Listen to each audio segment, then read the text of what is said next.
Okay, we are looking at law or Sinai, what happened at Sinai. И мы рассмотрели законы, что случилось при горе Синай. And the Mosaic law is so important that I included it as one of the major events of all of world history. И закон Моисеев настолько важен, что я включил его как в качестве одного из основных событий мировой истории. And first thing we noticed that it's Israel's constitution. It's a covenant. И первое, на что нужно обратить внимание, это израильская конституция, это завет. It's going to regulate every area of Israel's life, of every individual. Этот закон будет регулировать каждую сторону жизни израильского народа, каждого человека там. It's written revelation. Is it true? Yeah, it's a revelation. Okay. Or wait a minute. You said constitution. This is the wrong slide, right? I don't know. Law, It's written law. Law up there. Israel's constitution. Да, Okay. а второе назначение? All right. Yeah. So revelation is true. Or better constitution. Constitution. Yeah, that's should be constitution. Значит, Didn't I назначение. have that before or no? Huh? I didn't have that before, right? Let's take a look You here. did not say anything about revelation. That's why I'm asking.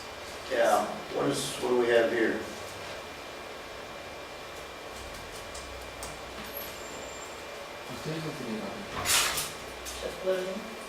Revelation. Revelation?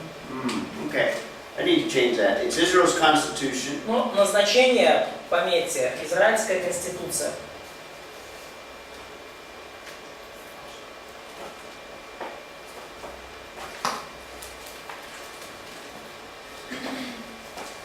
And secondly, what we concluded the last hour, we were saying that we're going to look at the characteristics. We did not look. No, we're going to look at them now. Да, то есть и второе, что мы не успели рассмотреть на прошлом часу и что рассмотрим сейчас, это характеристики закона. Turn to Deuteronomy chapter 4. Откройте, пожалуйста, Второзаконие, 4 главу. And notice this is God's evaluation of the whole Mosaic law. И это божественная оценка всего закона Моисеева. And who's the last one to read? И Katya? кто последний у нас читал? Катя. We'll have Sergey. Notice Deuteronomy 4, read verse 6. Прочитайте Второзаконие 4 главы, 6 стих. Итак, храните и исполняйте их, ибо в этом мудрость ваша и разум ваш перед глазами народов, которые, услышав о всех этих постановлениях, скажут: только этот великий народ есть народ мудрый и разумный. What is God's opinion of this law, or what's God's evaluation of it? Какое мнение Бога на это по поводу закона и как Бог его оценивает? In fact, it gives you a little bit of one of the purposes of the law. И, кстати, этот стих дает вам также одну из целей закона. Это вопрос. So what's God's evaluation? Как Бог оценивает данный закон? Очень важно. That this law is very important. It's very important, but notice what other people are going to say, other nations. Но обратите внимание, что должны сказать другие нации, другие народы. Мудрый и разумный. Да, он дает величие, мудрость и разум. That this law gives wisdom and understanding. This is great wisdom and great understanding. This is unique. Что великая мудрость и великое понимание в этом законе, что он уникален. Masha, read 7. Маш, прочитай, пожалуйста, 7 стих. Ибо есть ли какой великий народ, которому Бог его были бы столь близки, как близок нам Господь, Бог, когда не призовем его? What does that tell you? Что это нам говорит? This is also what other peoples are to notice. И это также то, что другие народы должны были отметить. Бог близко. That God is close. Скрывается через закон. God is real. Yeah, they're going to see that God has a relationship with the nation of Israel. Они должны были увидеть, что у Бога есть взаимоотношения с израильской нацией. Remember, the gods of all of the nations are false gods. They're not even real. И помните, что боги всех других народов это лжебоги, они даже нереальны, они не существуют. But Yahweh acts. They call on Him, they pray, and He does things for the nation of Israel. Но Яхве действует, они взывают к Нему, они молятся, и Он проявляет себя. Он Vitaly, read verse 8. Виталий, 8 стих прочитай. И какой еще народ столь велик, что у него были такие же справедливые установления и законы, как те, которые я даю вам сегодня? Okay, so he asks the question, what nation has a law like this one? И он спрашивает, у какого еще народа есть подобный закон? This is a unique law. This is different from all other laws. Закон этот уникален, и он отличается от всех других законов. Now, before the Mosaic law, there already existed the law of Hammurabi. И до закона Моисеева уже существовали законы Хаммурапи.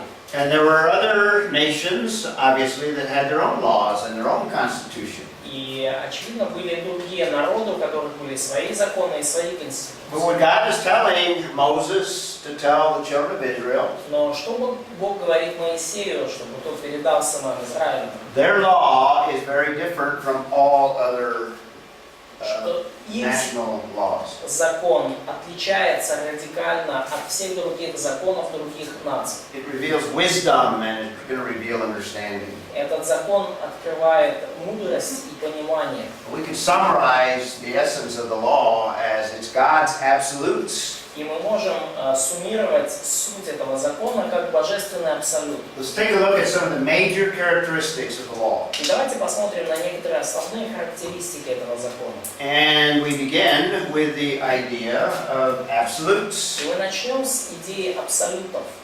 What God defines, that is what is absolute. That is what is unchanging. То, что Бог определяет, является абсолютом. Это является неизменным. So we talked about absolute truth. The law is absolute truth. Мы говорили об абсолютной истине, и закон является таковой абсолютной истиной. And there are some aspects of the law that go even beyond Israel. И есть некоторые аспекты закона, которые простираются дальше самого Израиля. Now we will see some aspects of the law pertain only to the nation of Israel. И мы увидим, что также некоторые аспекты закона касаются только Израиля. And there are some aspects of the law that actually are done away with by when Jesus comes. И также есть некоторые части закона, которые уже отменены с приходом Иисуса.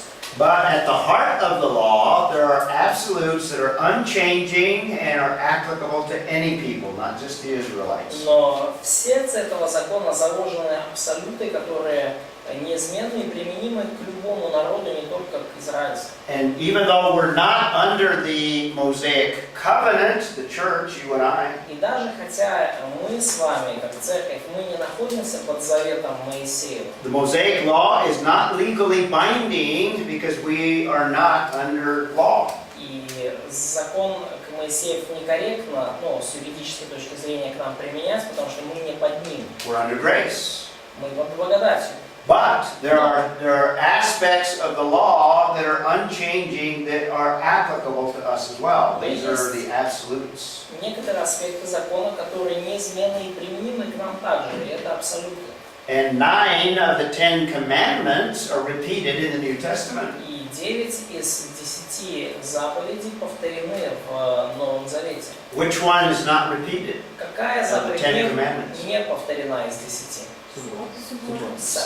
The observance of the Sabbath.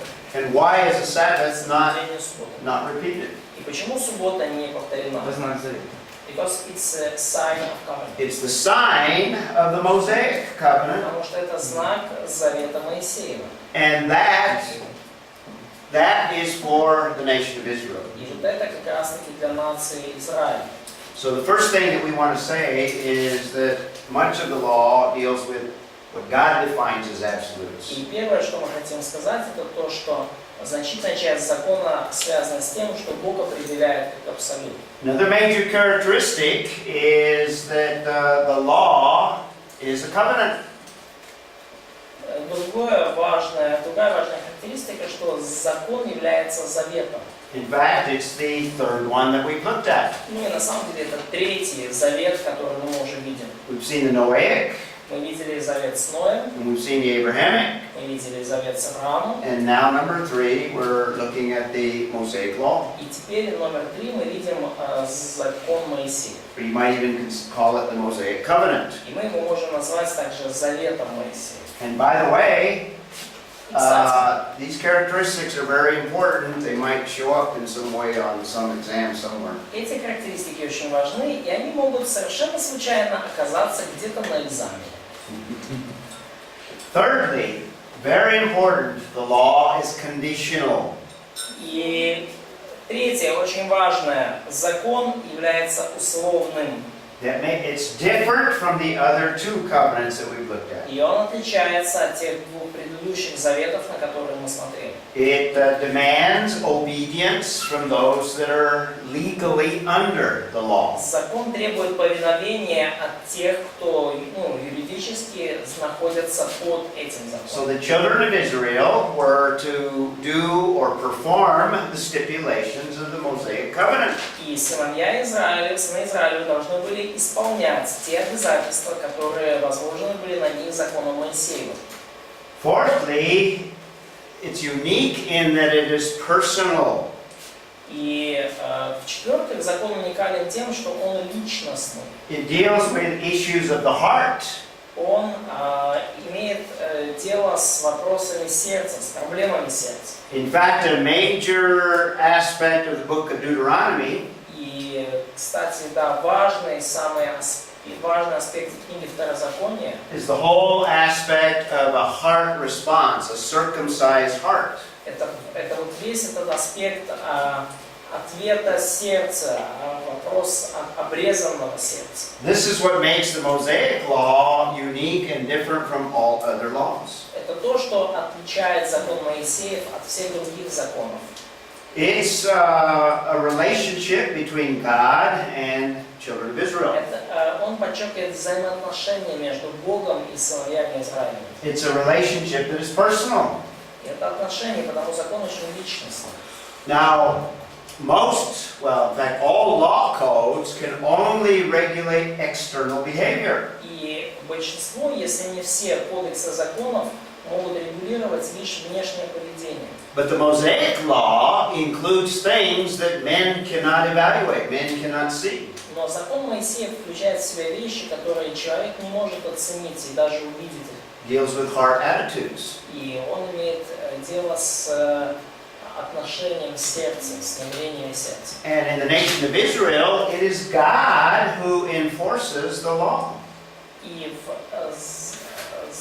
что касается нации израильской, то именно в законе Моисеевом Бог является тем, кто обеспечивает исполнение закона. God is the one that can see hearts. Потому что Бог может видеть сердце. So the law codes that men can put together, they cannot see into the heart.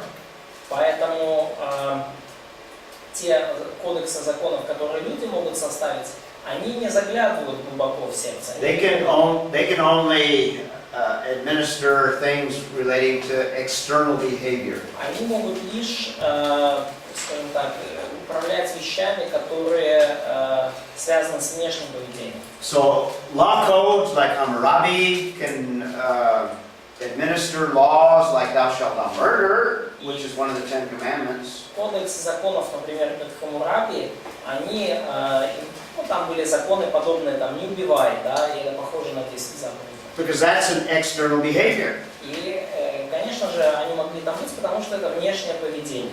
But what did Jesus say about murder? Но что Иисус сказал по поводу убийства? Remember the Sermon on the Mount? Помните Нагорную проповедь?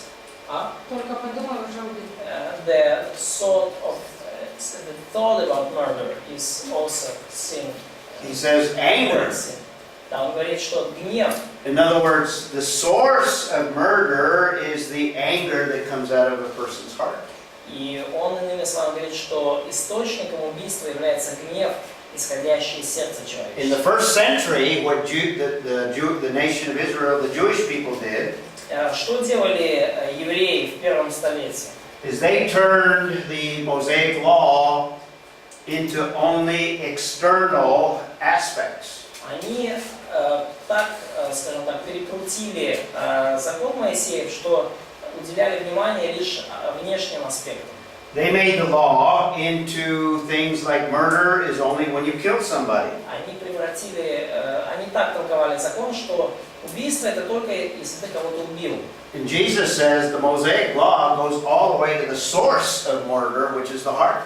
Иисус говорит, что закон Моисеев идет вглубь, вплоть до причины, источника убийства, которым является сердце. Similarly, he said the same thing, or this similar thing relating to adultery. It comes from the heart. То же самое Иисус говорит о прелюбодеянии, оно исходит из сердца. Even the 10th commandment, И даже в 10 заповедях, thou shalt not covet, only God can see the coveting of one's heart. даже в 10 заповедях сказано, что они не должны желать того, что есть у ближнего, не завидовать. И лишь Бог может узнать, чего вы желаете в сердце своем.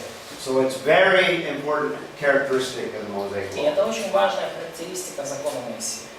Another thing that is characteristic of it was a very public event, the giving of the law, very public. И еще одна характеристика, то, что передача закона была очень публичным событием. People actually heard the voice of God speaking. Люди слышали глас Божий, когда Он говорил. They saw the mountain shaking and the mountain smoking. Они видели, как гора тряслась и как дым шел из горы. And there was thunder, so it was very overt, very public. И был гром, то есть все это было очень явно, очень публично.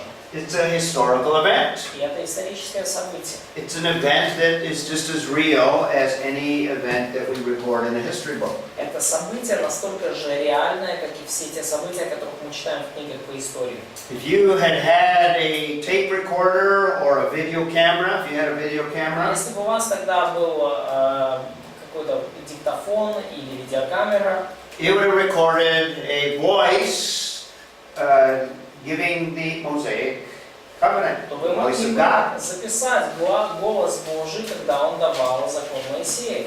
It would have recorded the phenomenon that the children of Israel saw И and heard. мы могли бы тогда записать тот феномен, который сыны Израиля видели и слышали. Public historical event. Публичное историческое событие. And thirdly, it is a revelation. It is God revealing truth. И также еще один аспект – это откровение в законе. Еще одна характеристика, и суть в том, что Бог открывает истину. All of Scripture is revelation.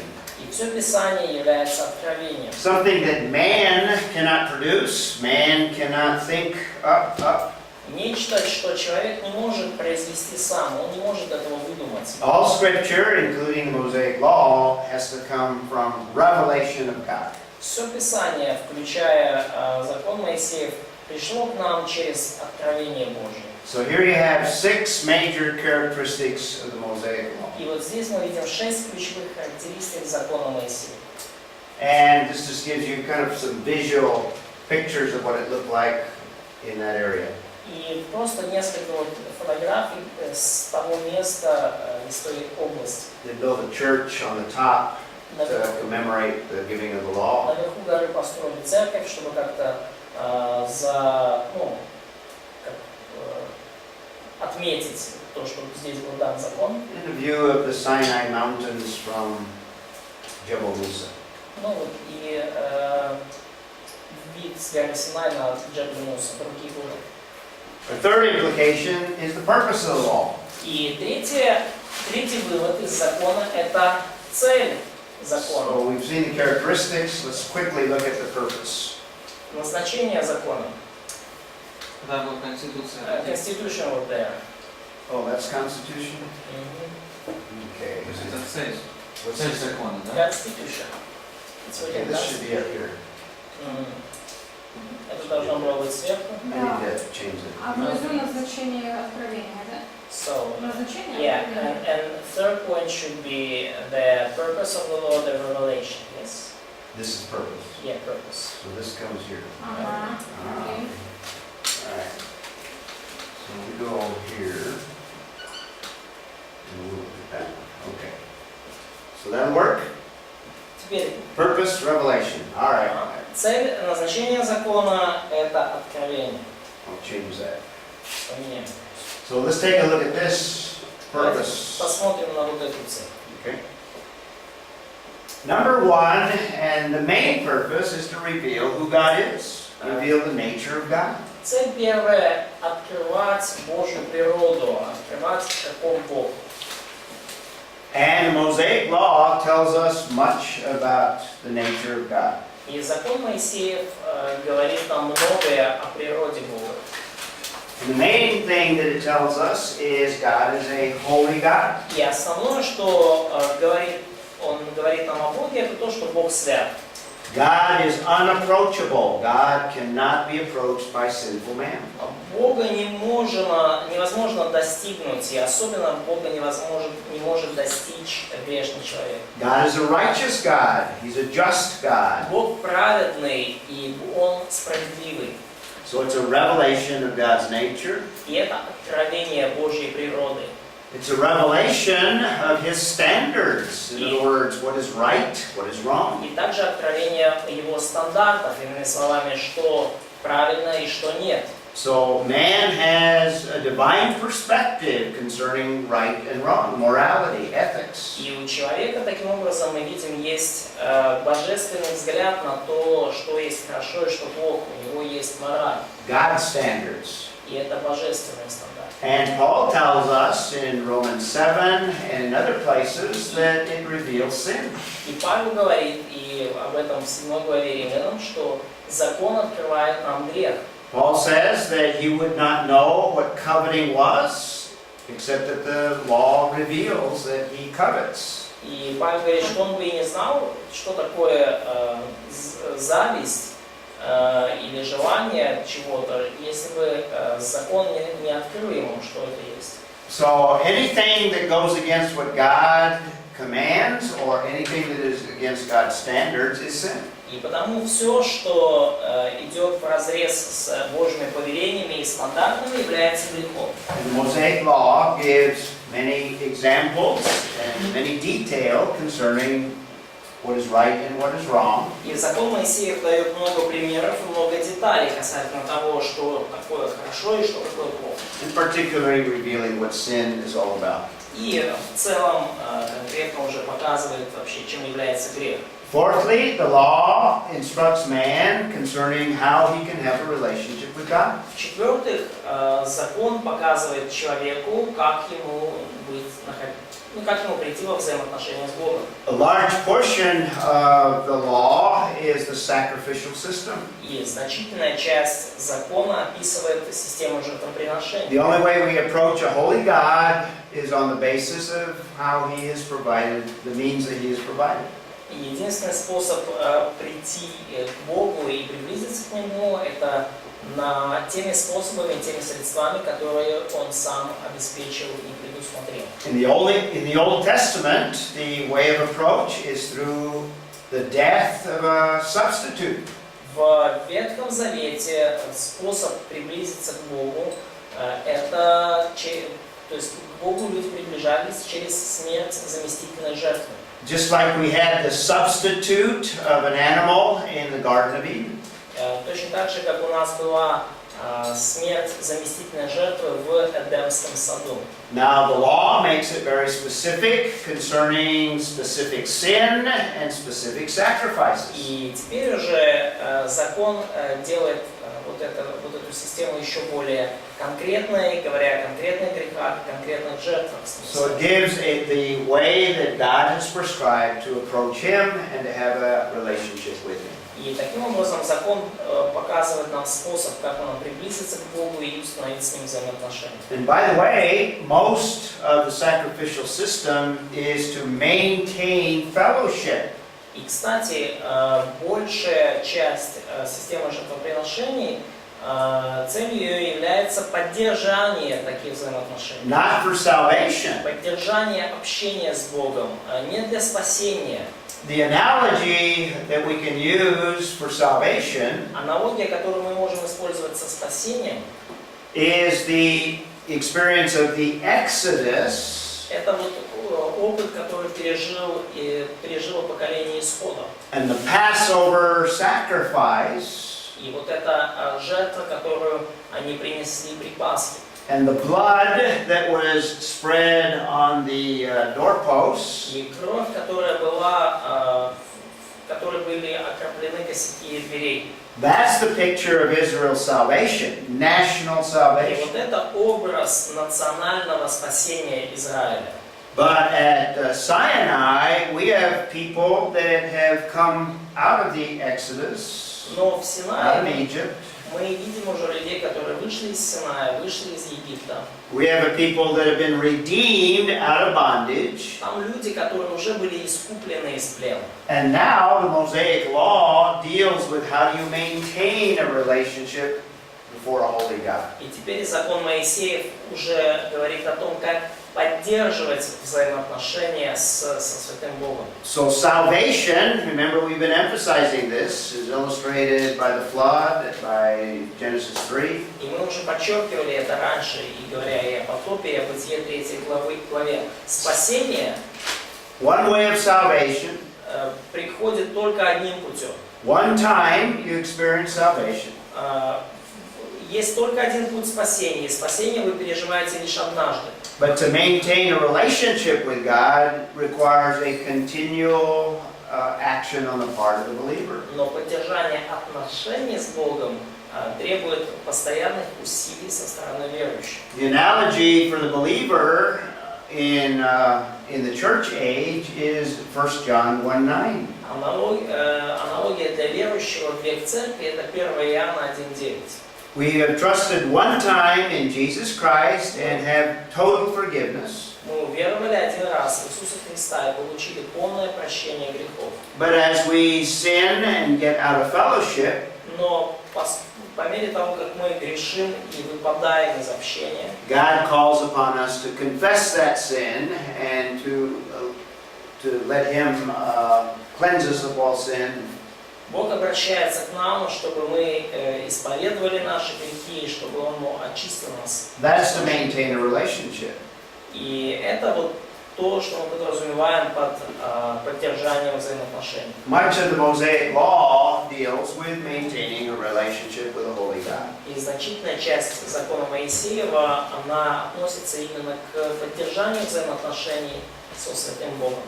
And another purpose is the law was the means by which God would rule His people. И еще одним назначением закона было то, что закон указывал на то, как Бог будет править своим народом. In other words, God would regulate the nation. Иными словами, Бог будет руководить своей нацией. And He would regulate every aspect of life. И Он будет регулировать каждый аспект их жизни. He would regulate marriages, Он будет регулировать их браки, dealings within families, взаимоотношения в семьях, dealings with neighbors, взаимоотношения с ближними, entire diet, их рацион, их диету, dealing with foreigners, every area of взаимоотношения life, с иностранцами, все сферы их жизни. even areas of health and sanitation. Даже вопросы здоровья и санитарии. God will rule His people through the Mosaic Law. То есть Бог через Моисеев закон будет править своим народом. It gives them specific instruction concerning what pleases and displeases God. И давать им конкретные наставления на тему того, что угодно Богу, а что нет. This is just a cartoon. И это просто, такая карикатура. Involves Moses and the law here. Значит, Моисей говорит, пустой. Слушай, ни один из этих планшетов, ни на одном из этих планшетов не установлены приложения. Тут игра слов, потому что скрижаль и планшет одно и то же слово в английском. То есть, говорит, ни один из этих планшетов ни на одном не установлены приложения. Just a cartoon. Просто Интересно, что вот эти планшеты рисуют, да, полуметровые, а на самом деле же они не больше ладони были. Как вы думаете? That's interesting that most of these most of these tablets are pictured as big rocks, and in fact they could be really small, maybe like a Скажи, file. что What нам do you think говорил about Рон. it? Рон Минтон говорил. Ron Minton shared it with us. Smaller? Yeah, they were much smaller. Yeah, probably. Возможно. And also, not only that, but there's always two of them. Но не только это, всегда их было две. And this is probably inaccurate, you know, if you have 1, 2, 3, 4, 5, 6, 7, 8, 9, 10, that's probably not why you have two. In other words, what commonly is taught is half of them pertain to God and the other half pertain to man. Часто говорят, что вот было две таблички, на одной было записаны заповеди, касающиеся Бога, на другой те, которые касающиеся взаимоотношений между людьми. That's probably not the idea here. И, скорее всего, тут идея совсем другая. It's a covenant. Это завет. Ну, то есть, поскольку в данном случае заключается завет. And like a covenant that we enter into today, И как и все заветы и договоры, которые мы заключаем сегодня. you get a copy of the covenant, you sign and you get a copy. И у вас есть копия договора, да, которую вы подписываете и сохраняете ее при себе. And the other party gets a copy of the covenant. И другая сторона также у нее есть своя копия договора So you подписанная. have two copies of the covenant. И мы с вами есть две подписанные копии договора. So what these represent is a copy that God keeps, and they keep it in the Ark of the Covenant. И то есть, что здесь представлено, это то, что та копия, которую хранит, the copy that God keeps, or people keep. Both. Well, there's one for the people, and there's Да, one то есть that God keeps. именно что хранилось, почему вот две скрижали хранились в ковчеге Завета, это две копии, одна Божья, вторая копия народа, и они хранились вот. It's a covenant, remember. И в ковчеге Завета, и помните, что это завет. Two parties to the covenant. Две стороны в завете. Now, part of the law is what we have in chapters 32 through 34. Ну и частью закона, который мы читаем в главах 40, I'm sorry. главах с 32 по 40. And in chapter 32, the emphasis is the response to the law. И там уже акцентом в последующих главах является ответ, отклик на закон. And even in the midst of God giving the law, И даже вот посреди всего того, что Бог давал им закон, in fact, before the completion of the giving of the law, I think in chapter, what is it? Where we have the golden calf. Значит, и прямо даже еще до того, как закон был полностью завершен и записан, у нас вот встречается этот эпизод с золотым тельцом. So the law is not even completed, and already Israel is disobedient. Закон еще даже не закончили, а Израиль уже 32. Chapter 32, okay. Да, а Израиль уже не послушен. Yeah, so 32 immediately, главе телец. so we have disobedience right off the bat. То есть мы сразу же видим непослушание сходу. So that's so much for what man can do, man's part in the covenant. Вот это касательно того, что человек может сделать и роль человека в завете. But after that incident, we have the rest of the law, and we have the specifications for the building of the tabernacle. И после вот этого инцидента мы видим уже остальные наставления конкретные в законе и построение скинии. Now these are artifacts from Egypt И вот это артефакты из Египта, that show one of their gods, one of the gods relating to cows. и вот они показывают одного из их богов, который в образе быка или коровы. Represents Pharaoh. So Pharaoh is under this god, even though Pharaoh was a god. Да, то есть и вот здесь вот мы видим фараона, который под ним, то есть даже вот фараон обладал меньшим статусом. Children of Israel go back to the religion of Egypt. То есть мы видим, что сыны Израиля вернулись назад к религии Египта. And they build another golden calf. И они себе отвели еще одного золотого тельца. So they're still in the process of learning what God's standards are like. То есть они еще в процессе изучения того, каковы же стандарты Божьи. They haven't gotten rid of their idolatry yet. They haven't. They have not. Because they built a calf. They already involved in idolatry. Idolatry. То есть, по сути, Idolatry. да, по сути, они уже вот сходу вляпались в идолопоклонство, сделав этого тельца. And then after that incident, we have the specifications for the building of the tabernacle. Ну и после этого инцидента мы видим уже конкретные детали касательно строительства скинии. And there's artifacts all over Egypt, and the Egyptian culture had all of these calves. И есть такие вот артефакты по всему Египту, и там в Египте у них было множество вот таких вот быков или тельцов. Which kind of illustrates probably what that calf looked like that the children of Israel built. Ну и вот примерно это нам показывает, как мог выглядеть телец, которого отвели сыны Израиля. Можно вопрос? Ну, интересно, что в индуизме они тоже поклоняются корове. So we know that in Очень ценят. Hinduism they also worship cows and value them. А почему именно So корова? much. So why do you think that cows are so honored? Ну, типа молоко, мясо, но может вы знаете больше об этом? Maybe because they're so important in terms of the whole, Milk and meat. milk, food, products. Может быть, действительно коровы настолько важные животные в плане, ну, как бы молоко, мясо, продукты. In other words, the things that were most important to them, they felt like they were gods related to theirs. Ну, и те вещи, которые для них были настолько важны, они думали, что как-то боги с этим связаны. Now, when God deals with the nation of Israel throughout their history, И когда Бог вообще строит отношения с израильским народом в течение всей истории, all through the Old Testament, God deals with them based on the Mosaic Law.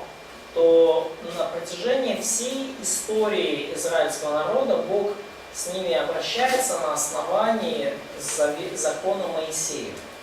So, what God revealed in His law and the covenant that He entered into with the children of Israel И что Бог явил в своем законе и в том завете, в который вступил Он с сынами Израилевыми, is going to be the basis for how God will deal with that nation for the rest of the Old Testament. вот все это будет основанием, на котором Бог дальше как бы действует в отношении Израиля. Let's look up these passages real quickly and read them, because this kind of gives you this idea that God's going to deal with them throughout their history.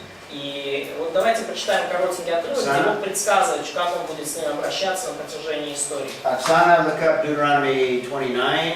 Оксана, and посмотри, пожалуйста, Иисус Навина 7:11. Galia, Joshua 7. Наоборот, значит, Оксана, Второзаконие 29:25, Галя, Иисуса Навина 7:11, Katya, Judges 2. Катя, Судьи 2:20, Sergei, Micah. Сергей, Михея 6:1-4. Masha, what is that? That's Masha, Jeremiah 11. Єремія 11. І вони пішли і служили іншим богам і вклонялися їм, богам, що не знали їх і що він не приділив їм. That's a prediction. Второзаконие 29:25. И скажут за то, что они оставили. 29:25. Is that? Did you read the right one? Окей, я прочитаю. И скажут за то, что они оставили завет Господа Бога отцов своих, который Он поставил с ними, когда вывел их из земли египетской, и далее пошли служить за то, там. Now, did you read it or did Yeah, you I've read it. Okay. Do you want, but it's a part of the longer passage. You want me to read it all? That's enough. What I want you to see there, they forsake the covenant. То есть я хочу, чтобы вы здесь увидели, что они оставили завет Господа Бога. In other words, even from the very beginning, they're forsaking the covenant. И даже из самого начала мы видим, что они уже оставляют этот завет. And I'm not sure that's the right verse, however. It's right verse, Is but it? it's a part of longer passage. Yeah, it's a part of a longer passage. Better quote till at least verse 27. Mhm.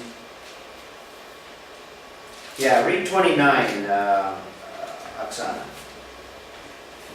29:29. 29. Закрите те, що є Господа, Бога нашого, а відкрити наше та наших синів аж на віки, щоб виконувати всі слова цього закону. Okay, so they are to observe and obey the law. То есть, But that whole passage in there, 25 through 29, you need to kind of read the whole thing. то есть им нужно исполнять все слова закона сего. Но вообще-то тут лучше читать весь отрывок с 25 по 29 стих. Now? Or later? Actually, that's not the right passage. That's not the right passage. It should be 4. I'm sorry. Let's go back to Deuteronomy 4. Так, давайте, там должна быть 4 глава, и давайте откроем Второзаконие 4. 4:25. 4:25. I'm sorry. That was my fault, Oksana. Моя ошибка. In fact, I'm going to change that. Ну, коли ти породиш синів, і синів твоїх, і синів, і постарітиме в краю, зіцінятися і зробити бомана на подобу чогось, і зробити зловича Господа, Бога свого, та його розгнівити. Okay? In other words, when you become the father of children and children's children, when you're in the land and you act corruptly, God's going to deal with you according to the law. То есть, если вы вот развратитесь, сделаете себе идолов, сделаете зло, то Бог будет с вами поступать согласно этому закону. And you can read on from verse 26 to 31. It just reemphasizes that this is predicted in Deuteronomy. Вы можете прочитать дальше, там, с 26 стиха и ниже, там вот подчеркивается все то, что Бог с ними сделает.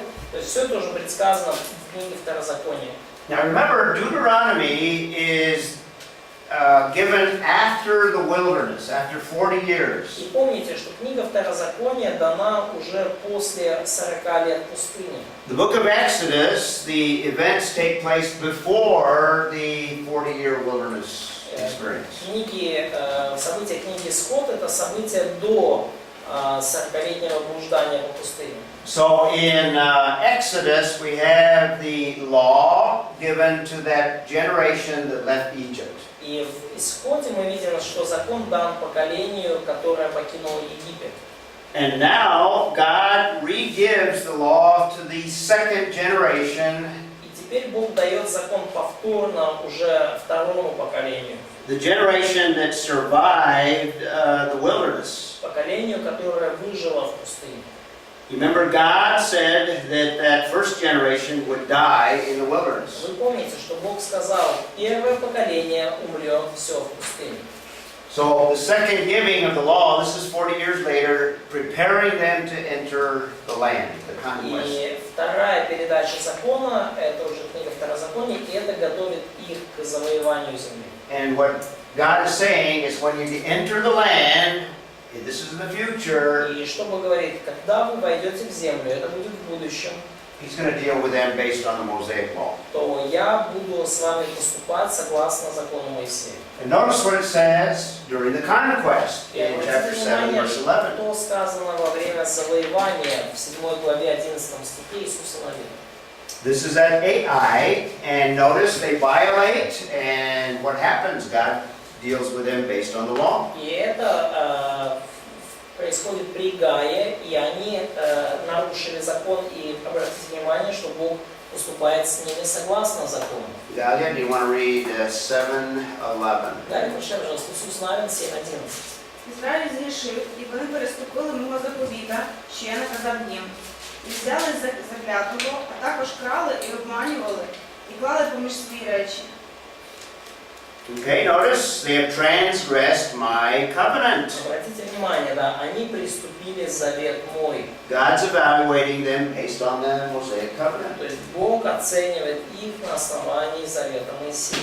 Katya, during the Judges, Катя, пожалуйста, отрывок из Судей, 2:20. 2:20. «И воспылал гнев Господень на Израиль, и сказал он, за то, что народ сей приступает завет мой, который я поставил с отцами их, и не слушаются гласа моего. И я не...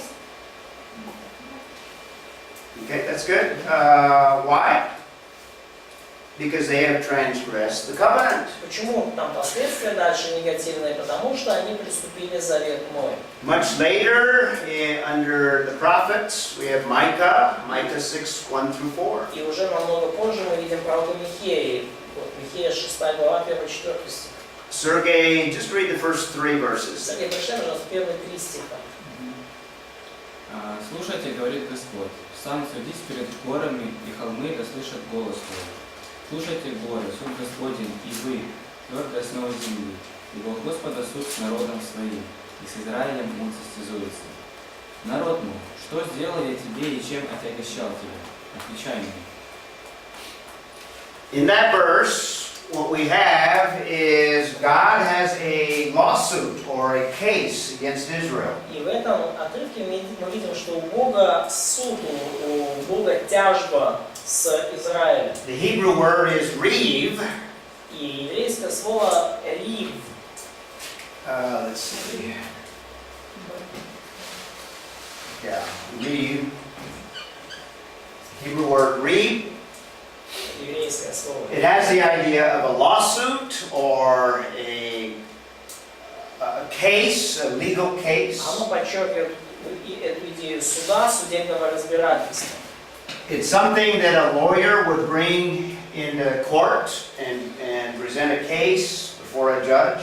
Нечто, что юрист приносит в суд и показывает, представляет судье. So it's a legal term. То есть это юридический термин. God says he has a case against Israel because legally they have violated the covenant. Бог говорит, что у него есть дело, тяжба против Израиля, потому что они именно противозаконно нарушили завет. And he's going to present this case before the witnesses of heaven. И он представит это дело перед свидетелями небес. But again, God deals with them based on the Mosaic law. И, опять же, Бог с ними обращается согласно с законом Моисеевым. Now, Jeremiah also speaks during the captivity. И также Еремия говорит во время плена.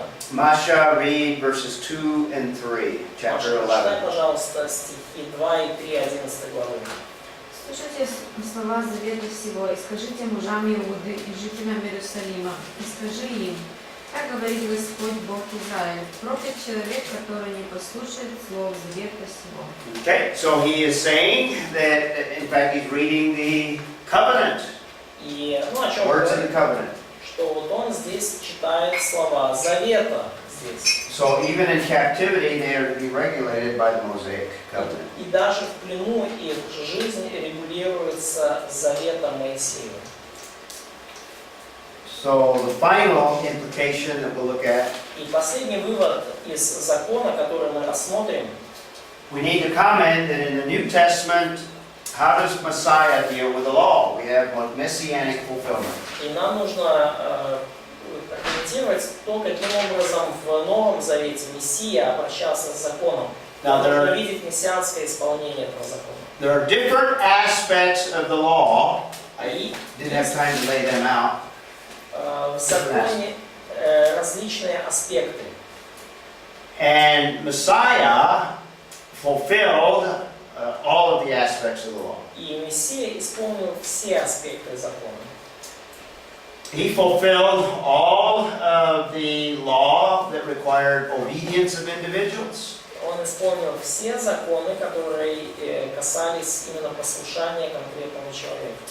The Bible tells us that he was without sin, so he absolutely fulfilled every aspect of the law. He obeyed it. Библия говорит нам, что Иисус был безгрешен, и потому мы понимаем, что Он исполнил все до единого требования закона. Now there are some aspects of the law that ended with Messiah, И with the coming есть of Messiah. некоторые аспекты закона, которые закончились с приходом Мессии.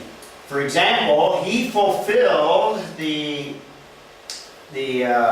sacrificial system of the law. К примеру, Иисус исполнил в полноте жертвенную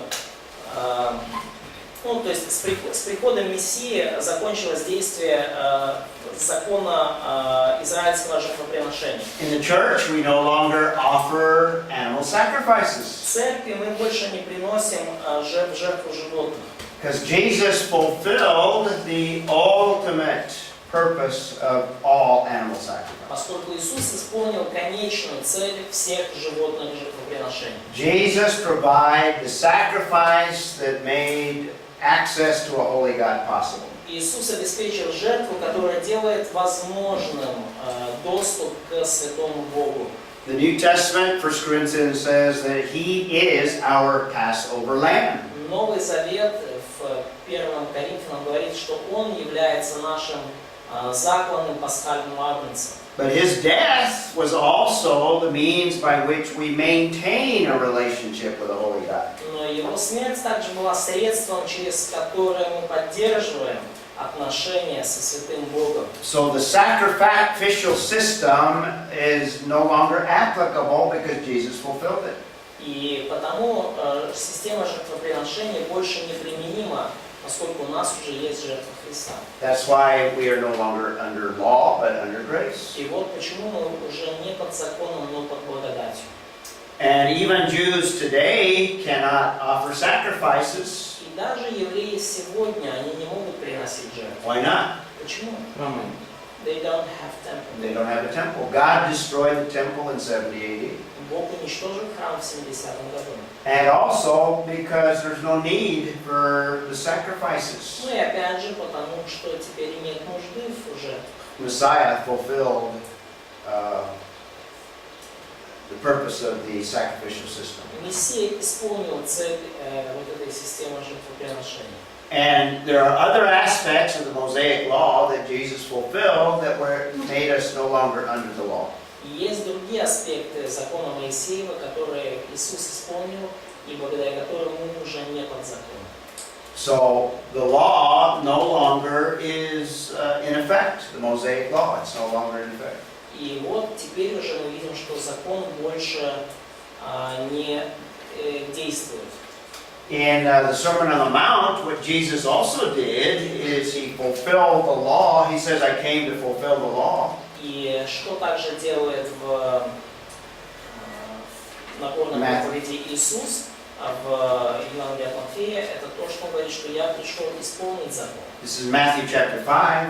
Матфея 5 глава. And immediately after he said that, that's where he talks about murder being equal to anger. И сразу же после того, как он это говорит, он говорит о том, что на самом деле убийство и гнев равнозначны. And he equates external adultery with adultery in the heart. И он приравнивает прелюбодеяние внешнее с прелюбодеянием в сердце. So he is fulfilling those aspects by explaining how they were intended initially. И он исполняет все эти аспекты в том плане, что он объясняет, как они были изначально задуманы. Now those are absolutes that are not removed. И это абсолюты, которые никуда не устраняются. But the legal aspects, the covenantal aspects, are fulfilled in Christ and no longer applicable. Но юридический аспект, заветный аспект уже исполнен во Христе, и поэтому не действует. The eternal aspects, the absolute aspects, will continue on А вечный, forever. абсолютный аспект будет продолжаться вечно. So we can conclude our study on the law with an application. И вот мы таким образом завершили наше изучение закона. The Mosaic law is kind of a picture of all Scripture. И мы можем завершить таким применением, что закон Моисеев — это иллюстрация в каком-то смысле всего Писания. All Scripture is a revelation, Всякое Писание — это откровение. and we can't overemphasize how important Scripture is, particularly the New Testament. И мы не можем переоценить, насколько важно для нас Писание, особенно Новый Завет.